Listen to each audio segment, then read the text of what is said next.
know, Sonny Bach. I know it's crazy. Hi, Right? from Portland, Oregon. Look at my Irwin cup. I got my Stella. Hey, morning drinking. Yeah, it's the noon. It's the noon, so it's afternoon already. So you are a photographer. I am.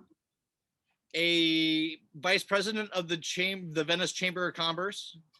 Yeah. And the vice president of the Venice Art Crawl. I'm the president of the art crawl now. Okay. So we are with Sonny Bach. We're starting right now. I'm just going to go right into it. Super casual. You can ask me questions, or this is about you. I mean, what you're doing. We got 25 to 35 minutes. I'm putting the timer on right now. Ding. And bing, bing.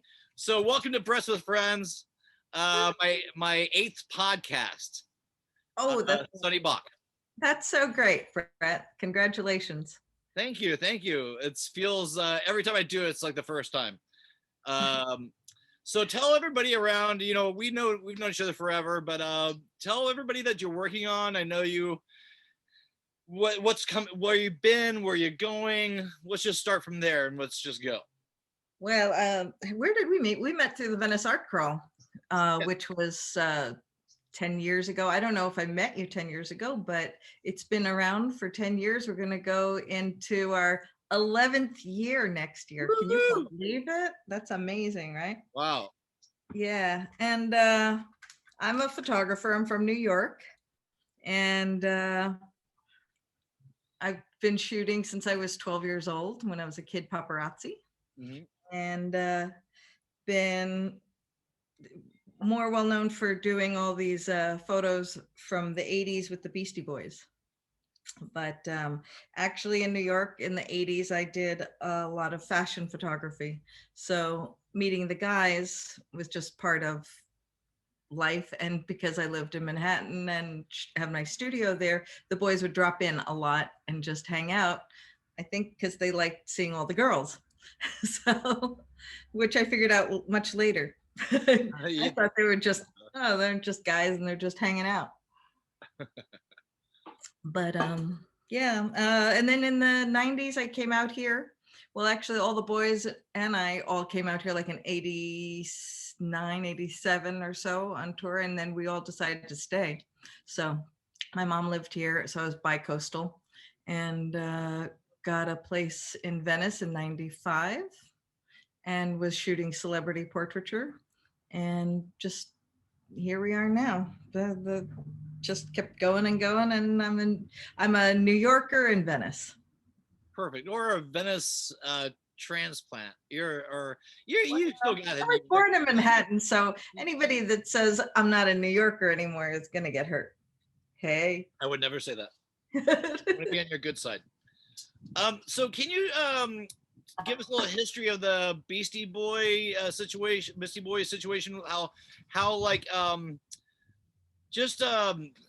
you guys still in touch? Seem like it's like you're part of a family of that. Well, yeah, I'm in touch with them. I see them when I see them. We just worked on a movie, the Spike Jonze movie on Apple TV, and I had a lot of photos also in their stage show. So it all actually started with a book that they finally did called The Beastie Book. And then from that, they decided to do a stage show. So they did limited shows in London and New York and LA. And then they filmed it with Spike. And so a lot of the photos that I shot in the 80s in the recording studio, on tour, just hanging around my studio, all of those photos were dug through a bit, and then Mike came over and looked at some stuff, and then we just went from there. So all that stuff is in, and now it's actually being nominated. Well, it just was nominated last year for a Grammy Award for the book on tape. And then there's I think they're trying to get, or they did get, an Emmy nomination. So all kinds of great things are happening out of it. And it's such a great book because it's so fun, it's got a lot of their memories and very rarely seen photographs and great stories. And they worked on it a long time. Well, they postponed it for a long time and they worked on it for a short time.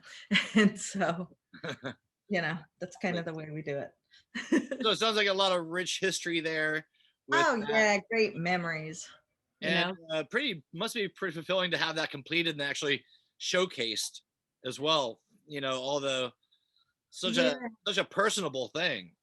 Yeah, it was good. The only reason that I even know about all my Beastie Boy photos, because they were just stuck in a box for 25 years in my storage. I was shooting so much I never looked, at the stuff that I shot. I shot it, used it for whatever, stuck it in a box, and that was the end of it. And because of the Venice Art Crawl, I was like, well, I want to participate in the very first Venice Art Crawl too, but what am I going to show? Who cares about these fashion photos or, whatever. So I went through my storage unit and found this box and went through it and pulled out my 12 favorite. And with Lisa Wilson helped me go Mhm. through all those. And then just printed a few, hung them on a clothing line in my apartment with clips, and people loved them. Mm. So right away, the very first art crawl, I was like, wow, I can't believe somebody cares about this. That's great. I sold stuff right there and then. And then I did a few little art crawl shows just to, as I was starting to process stuff and blowing them up and looking at them and stuff. And it's been a very slow process.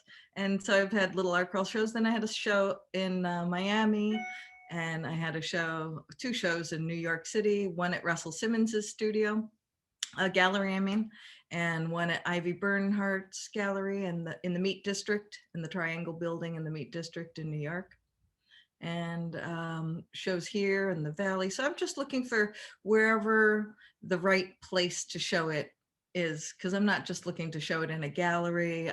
I'd like to find something that's kind of beastie connected, kind of. Mhm. Yeah, I'm always open. I want to show in London when this is all over, because there are a bunch of fans there and also some people that hate them. So that would be nice. Um, I so think in Paris. are you still printing? Are you still printing? Do you still print like yourself? Well, I don't print anymore. I stopped printing in the late 80s when I felt all the chemicals going through my bloodstream. Because when I like to print in the dark room, at the end, I like to, I'm a field printer, which is like the worst thing. You should never touch all those chemicals. But so I handed it over to Modern Age in New York. It was a lab. And then out here, my printer and Dugal in New York. And then my printer here, Nordine, did all my hand prints. He used to work at Photo Impact. And so he's a master printer. And so he did my work well, he's been doing my work since the 80s. And only recently, when we're doing more digital, he's doing digital prints. And yeah, all of them are G-Clays now, Okay. right at Do- this moment. Are you printing them on watercolor paper or on canvas? I put them on Museo Rag. It's an Ilford paper. I just did my first print on canvas, Did you actually. like it? Um, I really like it. The boys in front of the globe. It's the gatefold of the License to Ill. It's actually an outtake of that image, and it's big. Mhm. I printed it big, and I'm like, wow, I'm in love with my own work because I've never seen it so big. And so the only print that's available is right now at Malibu Contemporary Art. It's in at Cross Creek in Malibu. There's a Nice. new gallery there at the Malibu Lumber Yard. So yeah. Have you ever worked with silver nitrate paper? Um, yes, but I don't print with it really. I mean, I've played with it. I've looked at it. I can't say that I've really done it. Have you? I had some of my artwork. Some I wish I would have kept them. I had a buddy of mine, Sean Keel, who's a really good photographer, who I've Yeah. lost touch with over the years. But he printed out some of my early kind of more ornate stuff that I need to get back to that style. But Um, I really like that tinny Yeah. look, that look to it. I could see how it would be good for some things and not good for others, just like how canvas is good for some things and not good for others. Right, Or, exactly. but I really love that paper. But I wish I would have kept some of my stuff because I would give them away in a raffle back in the day when we were doing um, Or shows and I was part of the art color hall. everything. I would, anyways. I have a couple pieces that I was like, oh, I really wish I had it on that silver nitrate because I was Yeah, have with you that. ever done tin types? Have Like you ever done a tin type in a large format camera? no, And I haven't. yeah, I was going to do a body of work in that in New York. There's a place called the Penumbra. I don't know what it is, Penumbra Association, and they have a building in the 30s, I think, in New York near Park Avenue, and they have a collection of old cameras that's amazing. They have like a bank vault of these amazing old cameras, and uh, oh God, what is his name? Anyway, they do this process that they rent out studios and you can do the tin types. So you're pouring the chemicals right on the tin and exposing it and all Uh, that stuff. It's really, it's the original photography, but I actually haven't done that much of that. mhm. And I was thinking of doing a series of drag queens in action on Mm, tin types. that'd be cool. Like Yeah. I mean, I love photography. I was really big into it when 35 millimeter and the Bolex, or not the Bolex, but yeah, the 3/4 inch negative camera. Yeah. What were you shooting on when you did the beasties, and also what were your inspirations to get into photography? Um, when I shot the Beasties, well, for the License to Ill, we shot it on 35 millimeter, 2 1/4 on my Hasselblad, and we also shot it on 5x7. Oh no, not 5x7, 4x5. So we shot it in 3 different formats. Oh, And I love that big negative. Oh, it's so good. yeah, isn't it great? It's Mm. pretty amazing. That's why it's so sharp, and you can really tweak it and everything. And it's really great. And how did I get into photography? I guess when I was 5, I was in the dark room with my dad, and I saw the image come up in the developer in that dark room with the red light bulb, and I was like, wow, it's magic. It was so amazing. Yeah. So I think I fell in love with it then, but he gave me my first camera when his old Nikon rangefinder, he was a journalist, and he gave me his old Nikon rangefinder when I was about 11 or 12. And at that time, I was shooting on Broadway. I would sneak out of school. And instead of going to the library, like I told my mom, I would go to Times Square and go backstage in all these Broadway shows. Well, mostly at 1776 and Seesaw and Chorus Line and Candide, and all these different shows, taking pictures and wait for some certain actors to come outside the door and be a stage door kid and a paparazzi. So I was doing all that with my Nikon rangefinder. So I have a bunch of work that I've dug out of the archives with these shitty negatives, and now we can print some of those terrible negatives, and it's amazing. So I have pictures of like Liz Taylor running around Times Square, and Wow. yeah, like Andy Warhol and all kinds of You're people. right on the cusp there. You're right in that pocket. Yeah, before everybody had a camera, Mhm. nobody had a camera. There was the paparazzi and there was me. So it was That's fun. wild. That's Yeah. great. You're like Diamond in the city, Dinosaur. a dinosaur. Wow. Yeah. But so now where do you see photography going, like are with printing styles and houses and stuff like that? Because I know we're living now just in this specific time and place in a Ama- completely different world.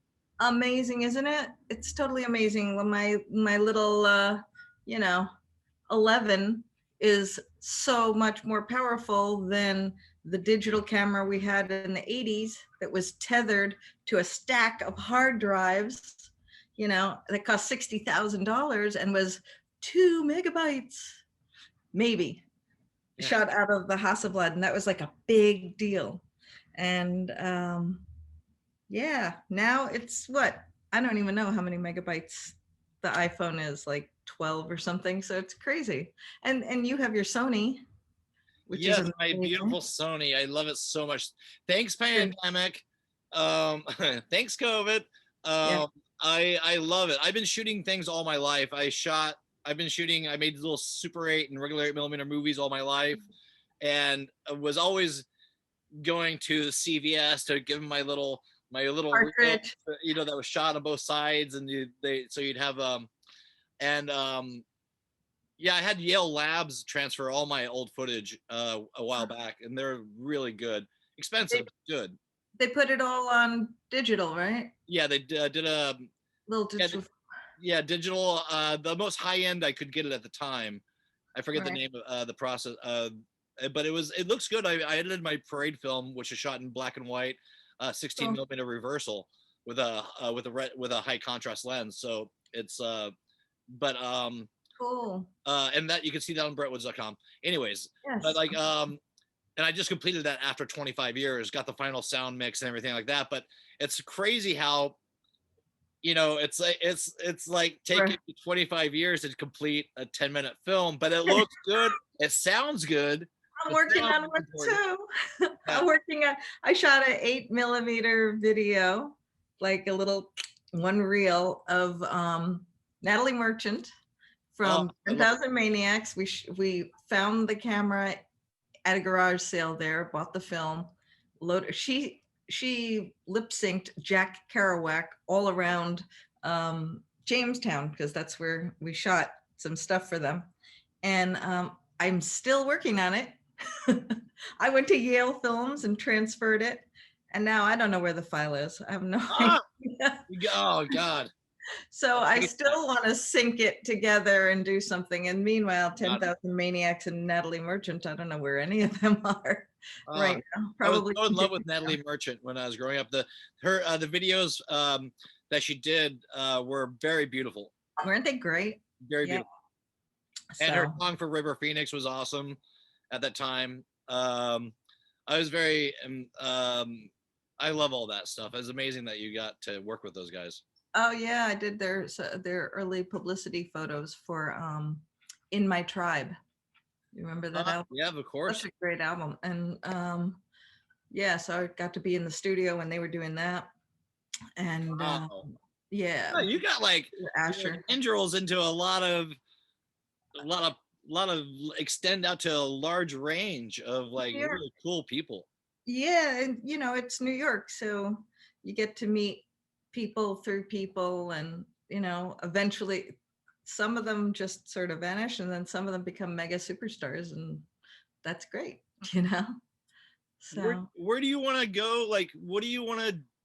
I guess it's a silly question. It's an obvious question. What do you want to do now? Like, what do you, besides all the development of what we just talked about and the well, beefy stuff? Where's your passion? Where do you want to go with this fantastic knowledge of creativity you have?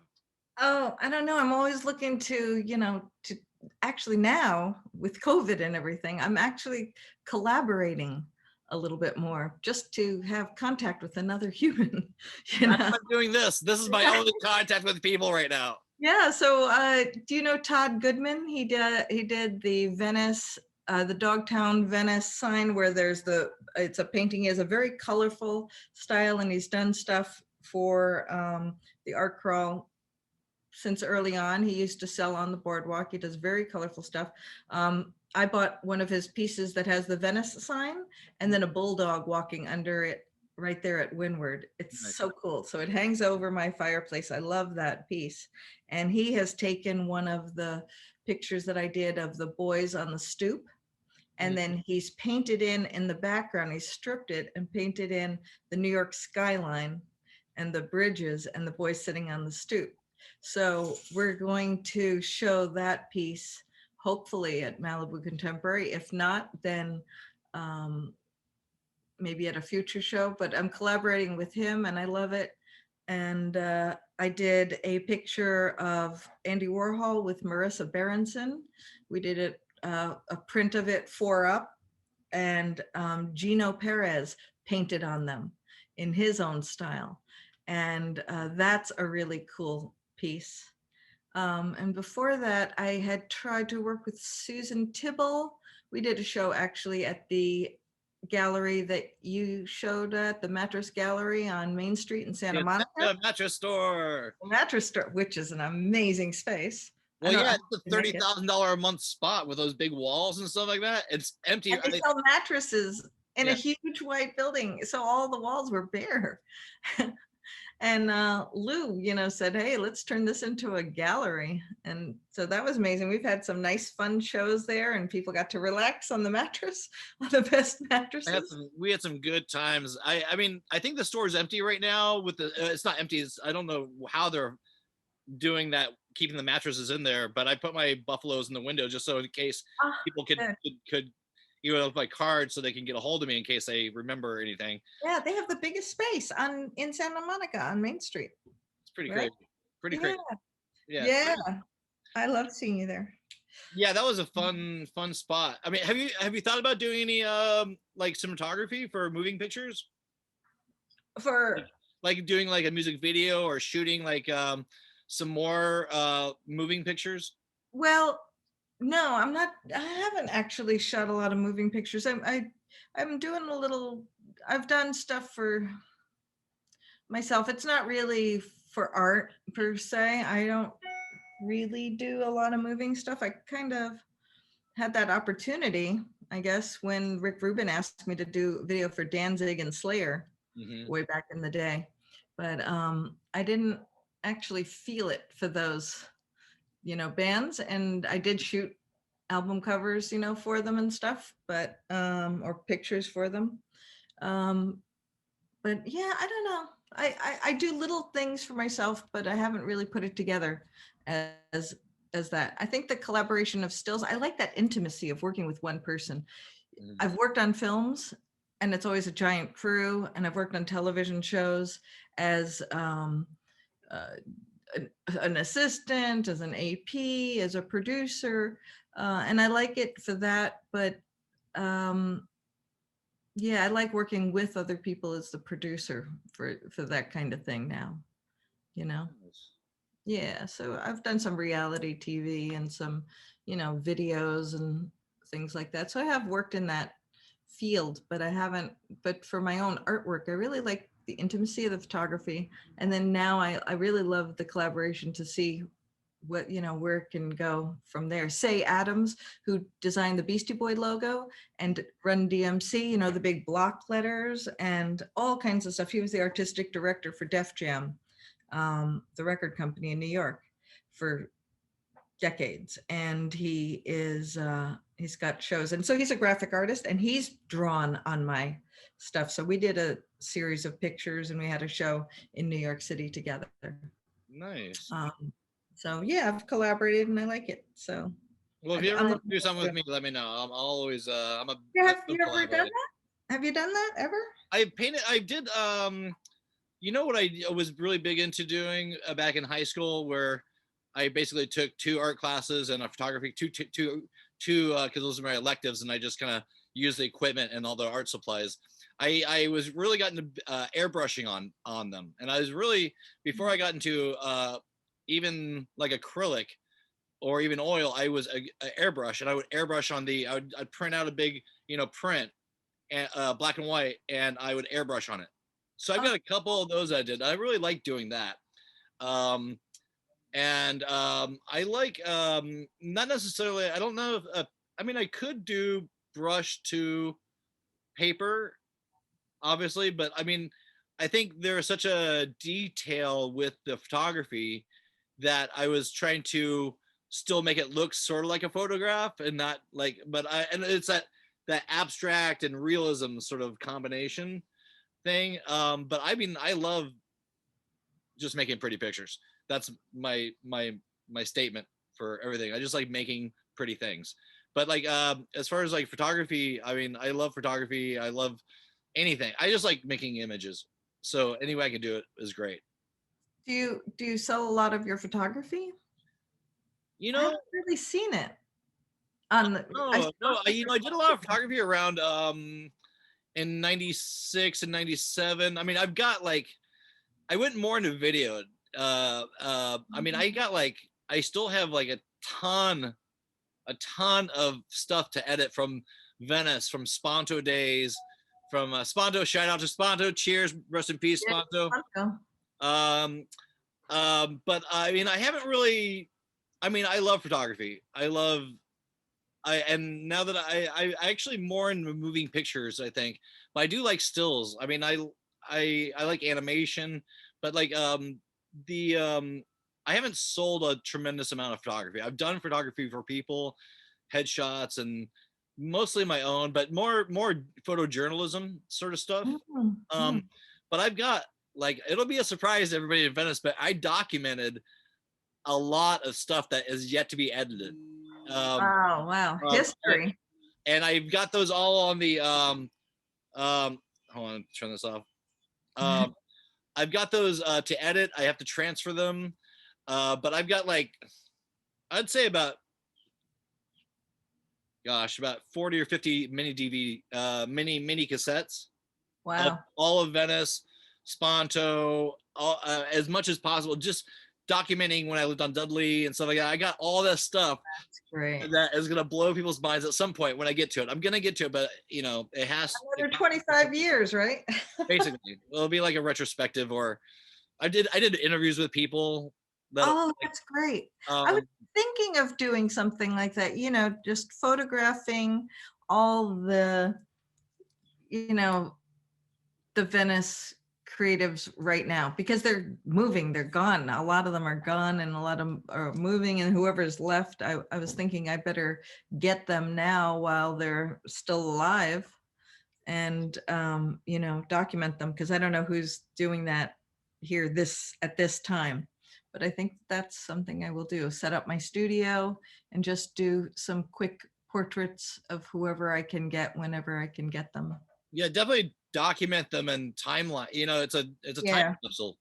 You know Yeah. all about that. That was actually something that I was, thinking about. And I'd thought about it over the last 10 years, but I hadn't done it because I felt like other people were doing it, and so there's lots of that going on, but I don't feel that right this second. And Well, how's Venice? Venice is quiet today. It was picking up. There's a lot. I'm hearing more things of gunshots and, people running down the street with a machete. It's like old Venice, Oh, kind of. yay! Yeah, yeah, exactly. The good old times when you could Good run old down days. Venice boardwalk with a machete and nobody cared. Yeah, it's kind of like that. I mean, now you have these apps, right? So they let you know, ooh, man with a gun around the corner from you, or, somebody has a knife, or there's a fight on the boardwalk. It's like, TMI, I'm just fine right Put the here. blinders on, just kind of. Yeah, I'm good right here because Venice is Venice. There's shit happening everywhere all the time. And yeah, it's all there. It's all happening. Everything's crazy, but I'm finding my own little Venice bubble here on Zoom. Good. Where, yeah, gotta Yeah, it's keep the gotten focus. so polarized, hasn't it, Brent, in the last 10 years? Have you noticed the huge difference? I mean, you're always in and out of town.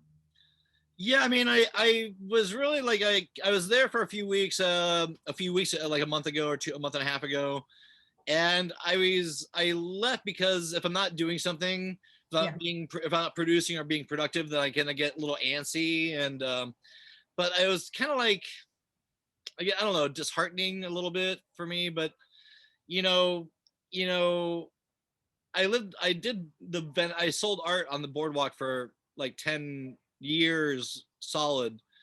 And I had cheap rent and I had a great house. Anyways, that story on the walkway street, Dudley Avenue.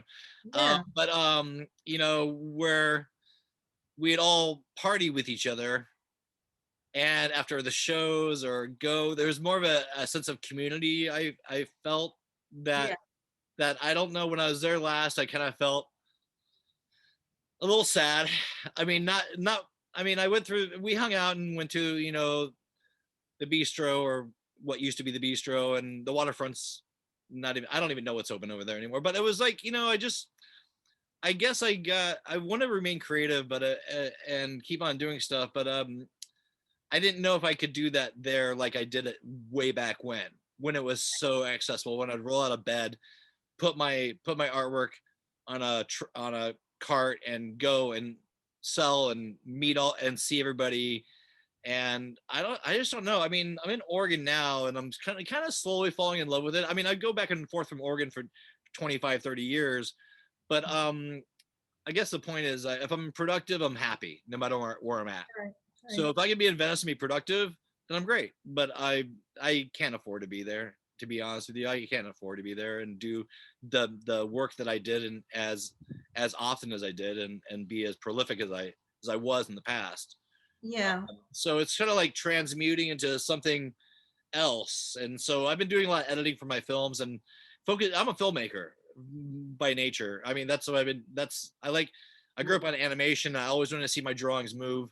So I have films I'm editing that I've been editing, and I have future projects that I actually been editing. Yeah, so I'm editing a lot right now, Yeah, yeah. but and painting. But I still feel creatively that I kind of have a I kind of when you break new ground. Yeah. I want that again. Exciting, right? Yeah. Yeah, when you supersede Yeah. the element that you're working in, you go and you carve out. Oh, I Yeah. like that feeling. I want more of that, and I Yeah. know I can get to that, but I think it's like we're changing places. It's we're changing the world. Everything, Yeah. technology has definitely Yeah. changed the way we produce our works and the way we see our Yeah. things Yeah. and the way we get people to see them. Yeah. So it's like, That is so true, right? I so there's mean, a whole gamut of like, amazing. but there's still a signature style to your work that wherever you go with what you do, you're gonna still have your fingerprints on it. Yeah, I try to keep that. I mean, it does change. It has changed. Actually, I forgot. Where is this thing? I got to show you this. Please. I don't know if it's here. Oh boy, can't reach it. Ah.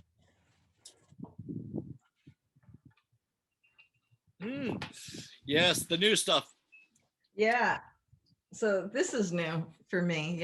So this gives me that little, wow, that looks cool, Dope as fuck. and it's by a company, Check Your Head. And so I have a limited edition, 3 different images on boards. And I've never seen my work on a board. Like when I've put them on sneakers, I've never seen them on sneakers, and it was cool. So yeah, I've been enjoying, No that. one's And gonna no one's gonna want to ride that board. They're just gonna put it right on the wall. yeah, I put wheels on one, and I had it in the gallery, and it sold in 40 minutes. So I had to make another one. And And so there's a where can couple people there. so where can people find that skateboard and your current stuff? Oh, the wind's coming. Ooh, you're gonna blow away.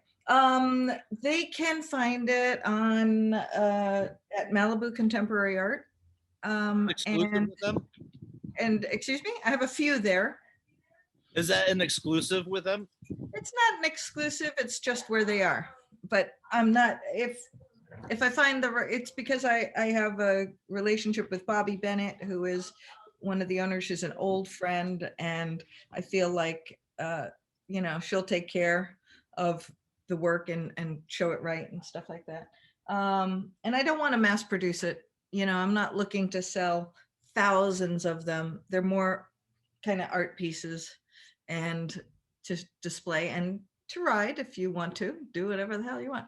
And yeah, and so yeah, I really want to reach that collector and stuff like that. I'm thinking of doing some boxed sets of prints, and maybe do 12 in a box set with the signature on it, stuff like that. So I'm always looking for creative, different things to do, like the collaboration with artists and stuff. Um, yeah, we'll see what else is going to be coming around, and what else happens. Yeah, well, I love it. I saw that you were doing the skateboards recently, and I was like, wow, those are pretty dope. Uh, Yeah, they're just good, clean images and just iconic. You they know. look they work well with the subject matter, because the guys were always on boards. So Adam's on his board, Yeah, nice. and drinking his milk. So it's it's so reminiscent of the way that I, saw them, and it just feels natural. I have, and then I have some images that are in the back of these really great thick hoodies Mhm. and stuff, but those were exclusive, and I don't know where they're selling them. I can't. They're all underground and stuff like that. And there was a series of 3 different T-shirts as well that were on. So Wow. pretty Yeah, cool. the apparel is that's a whole nother ball game. That's like, Yeah, I mean, I got my buffalo hats and my shirts, but I don't know if I've ever. I mean, they're nice to have, but I don't know if they went exclusive as. you're not going into business selling hats. It's trying to distribute clothing and doing that whole kind of line is a whole different kind of business.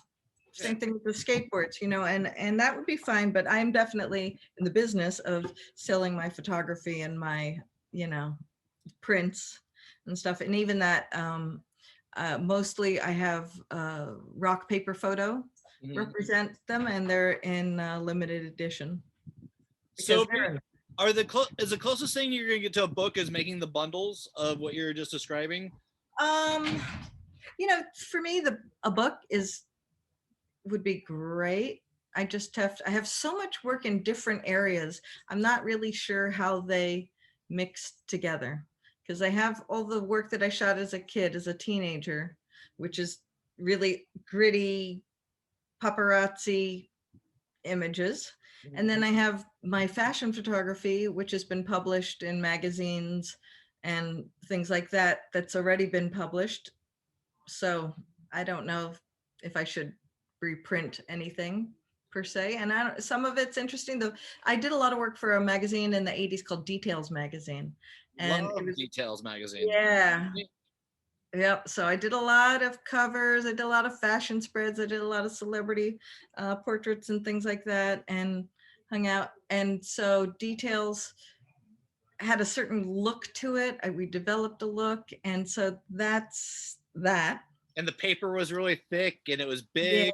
and it was like black and white, right? Sepia-ish almost. And yeah, that's when Details was cool, right? And Annie Flanders was the publisher. Amazing. She was totally my mentor and really, was supporting my art at that time. And I did a lot of shows in New York at that time around. I used to hang out at the newsstand on Main Street like all the time and just go through the magazines. You Oh, remember you did? the newsstand? Yeah. That Yeah, was I remember a classic that. spot. Classic spot. Oh my God. So you were out here in the Yeah, 80s. yeah. I was in Venice for like 25 years off and on. I mean, Oh, wow. I came there in like 95, I think was when I came there. 95. So that's when I moved to LA on my block on Pacific Avenue between Venice and Washington, and was 95. And then 3 years later, I moved down the street, and it's in 98, and I've been there since.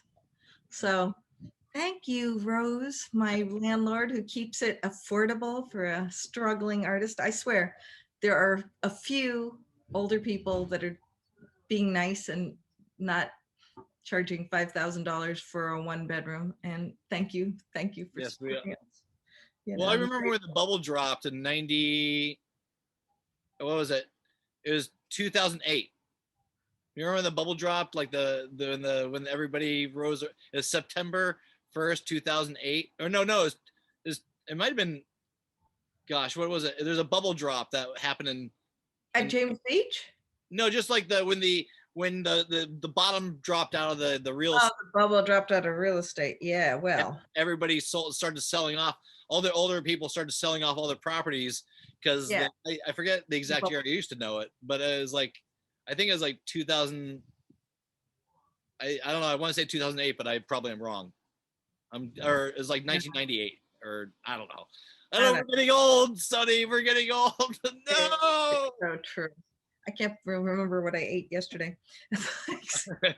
Well, we're gonna let's try to wrap it up and like try to. My light just went out. We gotta wrap it up. What? So, how can people reach you? Do you have a website? Yes, I do have a website. It's sunnybak.com, sunny www.sunnybak.com, and my email is there, sunny@sunnybak.com, and I'm available. How about your Instagram?